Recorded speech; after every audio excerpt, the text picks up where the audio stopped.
Car Parth Maratha वधू सूचक केंद्राचे संचालक मी रावसाहेब सोनवणे आपणा सर्वांसाठी मराठा समाजातील उच्च शिक्षित इंजिनियर डॉक्टर अधिकारी यांच्यासाठी येत्या रविवारी मराठा वधूवर परिचय मेळावा ठेवण्यात आलेला आहे आणि या मेळाव्याला जास्तीत जास्त मुलामुलींनी यावे आणि आपला हा व्हिडिओ मित्र नातेवाईक यांच्यापर्यंत शेअर करावा जेणेकरून त्यांना या मेळाव्याला येता येईल।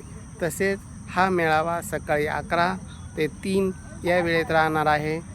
तसेच Maratha park hotel Shangri La कॉम्प्लेक्सजवळ समर्थनगरला Chhatrapati संभाजीनगरला हा मेळावा होणार आहे। तर जास्तीत जास्त मुलामुलींनी यावे आणि योग्य असा जोडीदार आपल्याला निवडावा। तर हा व्हिडिओ मित्र नातेवाईक यांच्यापर्यंत शेअर करा आणि जे कोणी चॅनलला नवीन असेल त्यांनी सबस्क्राईब करून सहकार्य करा। असेच नवनवीन व्हिडिओ आपणासाठी घेऊन येत आहे।